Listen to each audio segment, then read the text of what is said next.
Bonjour à toutes, bonjour à tous et bienvenue dans ce nouvel Espresso consacré aujourd'hui à l'automatisation des processus métiers au sein de l'analytics.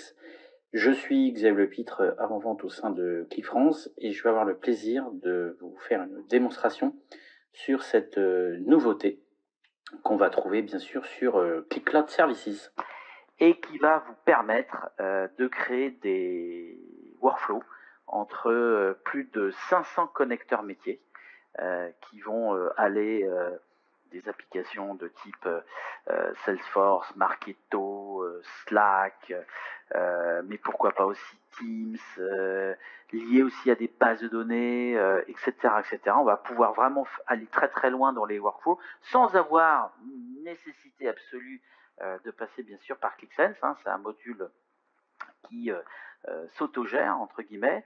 Et ici, dans la démonstration que je vous propose, eh bien, on va se comporter comme un utilisateur métier et on va analyser des datas et cette analyse va m'amener à déclencher une action. En fait, l'analyse va m'amener à déclencher une action que sans Click Application Automation, je serais peut-être contraint d'exporter les données dans Excel pour les recharger dans un autre système. Et bien là, tout va être intégré d'une façon extrêmement simple et très puissante. C'est ça que je vais essayer de vous démontrer. Alors, pour vous expliquer rapidement le contexte. Le contexte, on est à la place d'un ou d'une gestionnaire de flotte automobile. Donc, cette personne est en interaction, bien entendu, avec différents directeurs ou directrices ici présentés dans cette slide. Donc, on va gérer la car policy, on va gérer la partie informatique, etc. Et notamment, un des piliers en fait de son job, eh bien, c'est de suivre les contrats, de relancer les conducteurs pour renouveler les véhicules, pour garder cette fidélité. Et donc, pour aller un petit peu plus loin, on va imaginer que là où le gestionnaire de flotte va gérer une société comme Click, donc où il y a plusieurs automobiles, plusieurs contrats, ces véhicules sont des voitures connectées. D'ailleurs, elles sont même hybrides rechargeables avec un taux d'utilisation d'électricité qu'on pourra voir. Et ces informations sont remontées dans chaque système du constructeur de l'auto.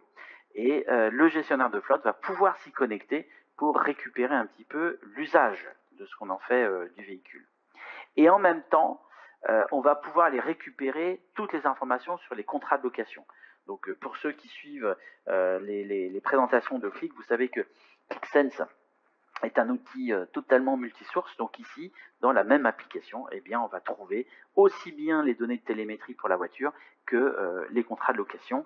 Et écoutez, je vous propose de passer directement à la démonstration, le temps simplement de changer d'écran. À tout de suite. Alors, donc me voici arrivé devant mon écran en tant que gestionnaire de contrat et je vois que ce matin j'ai reçu un mail de la part de ClickSense avec une alerte. Et cette alerte me dit que il y a 8 contrats qui ont dépassé le kilométrage prévu. Donc quand je vous l'explique, lorsque vous contractualisez avec un gestionnaire de flotte pour votre flotte, il va vous demander tout d'abord quel véhicule vous souhaitez, ensuite sur quelle période vous allez le louer, et puis combien de kilomètres vous allez faire par an. Et avec ces 3 informations, il va vous bâtir le coût d'un loyer mensuel et également le coût des pénalités au cas où vous rentriez la voiture avec plus de kilomètres que le contrat l'autorise. Et donc ici, aujourd'hui, je vois que il y a des contrats qui sont en cours et qui ont déjà dépassé le nombre de kilomètres. Ça, c'est grâce aux informations de télémétrie. Donc chaque jour, on va regarder un petit peu combien de kilomètres est indiqué sur le compteur de chaque voiture. On va regarder par rapport à son contrat combien de kilomètres il était prévu qu'elle fasse aujourd'hui. Et il nous sort en fait ce tableau-là. Donc, qu'est-ce qui se passe? Je vois par exemple le contrat 100 qui a 1679 km au-dessus. Alors, il y en a qui sont plus raisonnables avec 56 km. Bon, moi, ce que je vais faire, je vais cliquer sur ce bouton vert, aller dans l'application pour regarder un petit peu ça. Donc, en cliquant ici sur ce bouton vert, ça me permet d'accéder directement à la feuille de l'application dont a été issue cette alerte. Et me voici donc sur cette feuille. Donc, qu'est-ce que je peux voir? Je peux voir ici la liste donc des conducteurs, hein, donc Francine Michu, Gilles Motta, etc., avec soit un gap positif, soit un gap négatif, hein, c'est-à-dire qu'il fait moins de kilomètres que ce qu'il n'a le droit de faire avec le loyer, également mensuel. Grâce aux informations de télémétrie, je vois un petit peu la répartition de l'usage électrique-essence. Comme je vous disais, ce sont des véhicules hybrides, donc il y a une utilisation d'électricité, bien sûr. Et puis ici, le nombre de trajets. Donc c'est essentiellement des trajets, on va dire, entre guillemets, urbains, hein, moins de 50 km. Et il y a très peu de trajets au-dessus de 250 km, puisque ici, il n'y en a que 32. Parfait. Et puis, ce qui m'intéresse, ça va peut-être être plus graphique. Ce graphique, vous voyez, chaque bille, c'est le conducteur qui est bien sûr associé à un contrat, hein, et qui est positionné par rapport justement au gap de kilomètres et à son usage électrique. Plus vous êtes en haut, plus ce sont des véhicules qui utilisation forte électrique. En bas, c'est plutôt essence. Et puis à droite, ici, ce sont des gaps positifs, donc danger, et ici, des gaps négatifs. Si je prends Xavier Pautre, ici, gap négatif, hein, moins 1500 km avec un fort usage de l'électricité, 89%, avec un loyer mensuel de 530 euros. Parfait. Moi, ce que je vais faire, je vais d'abord me concentrer sur mes conducteurs qui font trop de kilomètres, entre guillemets. Et je m'aperçois que sur cette sélection, eh bien, ils sont quasiment tous avec une utilisation plutôt essence, hein, avec 60... ici, on est à 60% électrique, donc 40% d'essence. Ici, donc on est à 80% en fait de carburant. Et en fait, on a une ligne ici qui est la cible électrique. Donc là, c'est les véhicules qui font plus de 75%. Sont situés sur le haut. Et justement, je vois également Francine Michu qui a dépassé déjà plus de 1500 km son gap. Moi, c'est quelque chose qui va falloir que je creuse. Et même en même temps, je voudrais aussi voir pourquoi Sabrina Loudabel est en bleu. Donc il y a une grosse utilisation d'électricité. Ça m'intéresse. Donc je vais ici utiliser le lasso. Je vais sélectionner ces deux billes. Voilà. Et ici, je vais donc cibler mes analyses sur deux conducteurs, Francine Michu et Sabrina Loudabel. Donc je vais commencer mon analyse peut-être par Francine Michu, dont le loyer est le plus élevé et en même temps le gap le plus élevé. Donc ici, je vais sélectionner son contrat et je vais naviguer rapidement vers le tableau de bord de Francine Michu et m'apercevoir donc que les informations donc ont été aussi récupérées de contrats par Salesforce, donc il reste 22 mois de location, elle a fait 958 trajets, ça ce sont des données de télémétrie.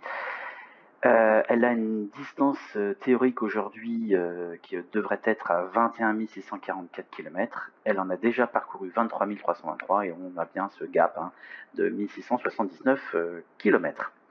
Donc ici, on peut également constater que avec ces codes couleurs qu'on retrouve aussi ici le nombre de kilomètres par mois. Donc là, on a le nombre de kilomètres par mois et là le type de trajet. Donc, eh bien, on a essentiellement des trajets de moins de 50 km. 22, donc c'est significatif tout de même de grands trajets, plus de 250 km, d'ailleurs on peut voir, c'est plutôt sur les derniers mois, et on a eu cette période là de septembre à décembre qui a été très calme. Et en même temps, ici, vous allez trouver l'évolution du gap. Donc ici, vous voyez, on a un gap qui est négatif, donc ça c'est sur cette période-là. Et au final, sur la carte, on voit un petit peu les trajets qu'elle a parcourus durant sa durée de location. Donc si je regarde l'évolution du gap, je vais zoomer dessus. Donc on a dès le début eu un gap positif dès le 17 juillet 2020. On avait un contrat d'ailleurs qui était de 15 000 km par an. Il a été modifié ce contrat, donc le 17 avril, il est passé à 20 000 km. Donc, ce qui a permis en fait d'avoir un gap négatif. Et là, quand même, ça repart à la hausse.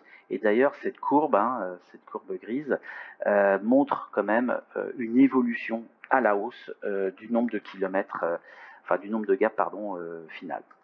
Donc ça, c'est quelque chose qui va être problématique parce que lorsque Madame Michu va nous rendre son véhicule, on va devoir appliquer une pénalité. Et donc à présent, je vais aller un petit peu plus sur le détail du contrat et aussi la possibilité de faire des simulations de modification de contrat. Pour ce faire, je vais aller ici, analyse du contrat. Et dans l'analyse du contrat, on va récupérer donc les informations qui viennent de Salesforce. Donc là, on est toujours sur le compte de Click, Francine Michu, la conductrice, son numéro de téléphone et son email. Donc le véhicule avec la photo qui va bien. Donc on est sur un loyer de 775 € et une durée de 36 mois et 20 000 km par an. Et attention, le coût du kilomètre supplémentaire est à 1,50 €. Donc là, je suis sur l'écran de simulation. Donc cet écran de simulation me récupère les informations du contrat. Et en même temps, ici, j'ai la représentation au niveau du graphique. Donc là, si on continue sur cette tendance, on va arriver à un gap de 2779 km. Ce qui va donc enclencher une pénalité de 4168 km. 4168 €, pardon. Donc que je retrouve ici. Le coût initial, donc la location depuis le départ, de toute façon, il en était parti sur une location à 27 900. Et donc là, au final, on arrive à 32 000. Vous voyez ici, j'ai la possibilité de choisir d'autres types de kilométrage. Donc là, on est à 20 000, donc on va retrouver en fait ces mêmes chiffres. Et là, qu'est-ce qui se passe si je passe à 25 000? Donc on est à 20 000 ici, 775 € par mois. Si je passe à 25 000, eh bien le graphique a été mis à jour. On passe à 853 par mois en termes de loyer. Donc on a un surcoût, si vous voulez, en rouge, que je retrouve ici, de 1705 € par rapport à aujourd'hui. Le gap final sera négatif, donc pas de pénalité. Vous voyez que la partie violette a disparu. Je garde bien sûr les 27 900 du coût initial et j'arrive à un total de 29 605 versus ici, vous voyez le trait du coût total précédent à 32 000 €. Donc là, j'ai un gain ici de 2 463 € et ça, il va falloir que j'informe Madame Michu. Et donc ça va être l'action, après l'analyse, l'action. Alors classiquement, qu'est-ce que je fais? Je prends ces chiffres-là, je vais dans mon logiciel, donc ici Salesforce, je vais créer des tâches, des actions, des emails.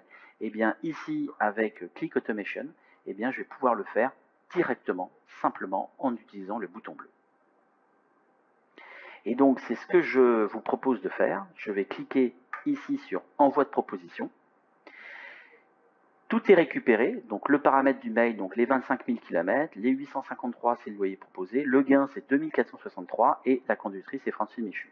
Et donc là, j'appuie sur le bouton Envoi d'une proposition, le traitement est en cours, ici c'est terminé et il me dit que l'enregistrement Salesforce a été créé. Qu'est-ce qui s'est passé? Eh bien, je vais pouvoir ici vous montrer en fait l'éditeur de l'automatisation. Donc ici, on est dans l'outil de création des workflows, des automatisations. Tout est graphique. On a ici tout plein de connecteurs. Comme je vous le disais en introduction, on a plus de 500 connecteurs métiers. Et donc, on va avoir une logique ici, donc qui est assez simple. On va récupérer les informations qui viennent de l'application ClickSense. Et puis, on va extraire le numéro de contrat, le numéro de contact. Et on va créer ici un enregistrement Salesforce de type tâche avec son statut. Ici, on va avoir un valeur d'email. On va récupérer le numéro de contrat, le numéro ici du contact et on va créer une description qui va être dynamique. qu'est-ce qui s'est passé? On va aller regarder côté Salesforce. Je vais simplement rafraîchir ici. Donc je suis sur le contrat numéro 100 et regardez ici, il y a eu une nouvelle activité. Je vais pouvoir cliquer dessus. Donc on a envoyé un email donc avec une modification de contrat Francine Michu. Il est bien associé au compte 100, donc c'est la société Click. Et le texte, c'est de proposition de passer le contrat à 25 000 km avec un loyer d'à 853 € et le montant du gain attendu est 2463. Ok? Donc ça, c'est quelque chose que j'ai pu faire directement depuis mon application sans avoir eu besoin de sortir de mon outil d'analyse. Et c'est en fait au moment où je détecte quelque chose, j'ai besoin de faire une action et cette action, on peut le faire maintenant avec Click Automation. À présent que j'ai terminé avec Francine Michu, on va pouvoir aller sur l'autre contrat. Donc c'est celui de Sabrina Loudabel, il me semble. On va aller passer ici. Donc là j'ai sélectionné. On va regarder le tableau de bord. Voilà, donc c'est bien Sabrina Loudabel. Donc elle, c'est un autre cas. Donc il y a un petit gap de 318 km. Avec un comportement différent, essentiellement des trajets électriques, presque 81% de trajets électriques, et beaucoup de trajets à moins de 50 km, et en même temps ici, très peu aussi de grands voyages, donc puisqu'il n'y en a eu que 10. Ok, donc je vais pareil aller voir un petit peu son contrat. Donc on va retrouver ici le client, donc Sabrina Loudabel, son email, son numéro de téléphone. Ici, donc c'est une Renault avec un loyer à 442 € et kilomètre annuel 15 000 et un coût supplémentaire à 1 €. Donc pareil, je vais regarder au niveau de la simulation. Qu'est-ce qui se passe? 15 000 km, donc on aurait ici une pénalité à 956 € et donc on chargerait, on paierait un total de 16 868 km. Donc là, pareil, je peux me poser la même question, de me dire qu'est-ce qui se passe si on passerait à 20 000 km. Donc là, je vais pareil appuyer sur ce bouton, la simulation se met en marche. Donc là, on a un très gros surcoût, 3580 km, donc qui représente beaucoup par rapport au coût global et qu'il dépasse. Vous voyez, le trait orange, lui, c'était la proposition, la simulation actuelle, entre guillemets. Donc là, je ne vais pas lui envoyer de proposition parce que ce n'est pas intéressant. Et donc, je vais rester sur son contrat de 15 000. Juste une chose, ce qui était aussi intéressant, et ça, c'est mon analyse qui a détecté ça, c'est que je m'aperçois que Sabrina Loudabel, elle utilise essentiellement son véhicule en mode 100% électrique. Pourtant, c'est un véhicule rechargeable, donc on sait que c'est à peu près maximum une 50aine de kilomètres. Et je me pose la question, comme elle fait peu de déplacements à plus de 250, un véhicule électrique avec une autonomie de 300-350 km, ça pourrait fortement l'intéresser et elle aura certainement un gain au niveau du coût du carburant. Et donc, du coup, le fait de réfléchir sur le cas de Sabrina Loudabel, me fait penser à quelque chose, me dire, mais est-ce que c'est la seule dans cette société Click? Et donc, je vais retourner sur la liste des contrats. Et dans la liste de contrats, je vais supprimer mes filtres. Je vois quand même qu'il y a plusieurs éléments ici, plusieurs contrats, dont l'usage électrique est au-dessus de 75%. Et ce que je vais faire, je vais simplement les sélectionner ici. Et j'aimerais tous les contacter. Et plutôt que de les contacter l'un après l'autre, je vais créer une campagne marketing. Donc, si je voulais faire ça avec les outils classiques, j'exporte ça peut-être dans Excel, je pars dans mon outil de gestion de campagne, donc ici pour la démonstration c'est ça Salesforce, je crée la campagne, je je remplis la campagne avec chacun des conducteurs, etc., etc. De plus, j'aimerais également prévenir en fait par un groupe Teams ce que j'ai fait au niveau de la campagne pour que mon équipe en soit tout de suite avertie. Et bien tout cela, je vais pouvoir le faire directement avec Click l'Application Automation. Et ici, vous voyez, j'ai un bouton bleu. Donc je vais appuyer sur le bouton Création de la campagne. Il me demande quel est le nom de la campagne. Donc là, je suis très libre au niveau de la saisie. Donc là, je vais l'appeler campagne ciblage véhicule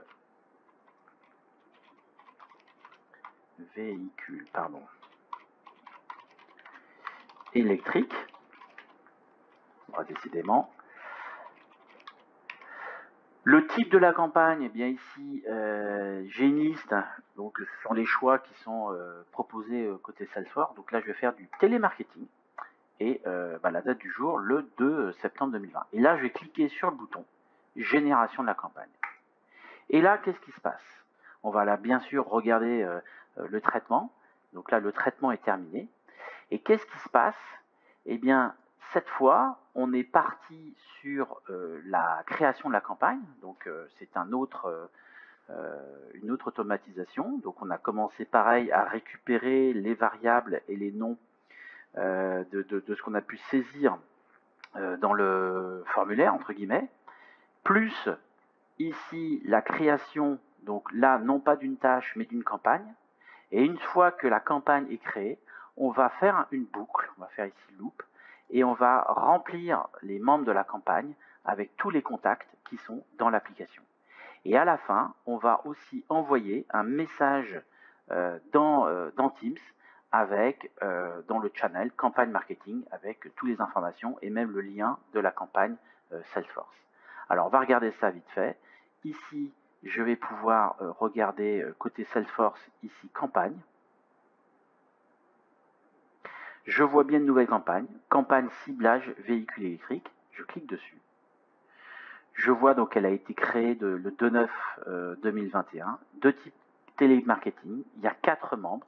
On peut regarder quels membres et on va retrouver les 4 personnes qui ont été ciblées dans l'application. L'automatisation a aussi créé un message dans Teams. Et donc, du comment je vais ici me connecter rapidement. Voilà, c'est en train de se charger. Parfait. Et donc, du coup, ici, vous voyez dans la partie campagne marketing, eh bien, j'ai une nouvelle annonce ici, hop, qui vient d'être créée à 16h12. Nouvelle annonce, campagne ciblage véhicule électrique. Donc ça, c'est le titre qu'on a saisi dans le formulaire. Bonjour à tous, je viens de créer une nouvelle campagne marketing ciblant les contrats susceptibles de passer à l'électrique. Vous trouverez les détails ici. Donc mon équipe est en plus avertie. Je peux bien entendu, quand je vais cliquer sur le lien, accéder à cette campagne et donc retrouver ce que je viens de vous présenter à l'instant. Donc, en conclusion de cette démonstration, on voit qu'avec Click Application Automation, on va pouvoir, depuis son application analytique, bien sûr faire des analyses, détecter des comportements particuliers qui vont déclencher une décision. Ça, c'est le principe même de la business intelligence, c'est donc de faciliter la prise de décision. Et cette décision enclenche une action. Cette action, ça peut être donc la création d'une activité, ici dans Salesforce, la création d'une campagne, prévenir via Teams son équipe, etc. Et bien ça, on peut le faire sans sortir de l'application, en conservant également le contexte, et donc de pousser en fait ces informations-là vers les connecteurs métiers, mais également, ce qui n'est pas été montré ici dans la démonstration, mais sachez que Click Automation, avec ses centaines de connecteurs, il y en a presque 500 connecteurs, vont pouvoir aussi imaginer des interactions dans vos workflows avec des outils autres que ClickSense. Et c'est ça qui va aujourd'hui enrichir encore plus la plateforme Click Cloud Services et vous amener à trouver des nouveaux scénarios, des nouveaux scénarios et des fonctionnalités nouvelles encore dans cette riche plateforme QCM.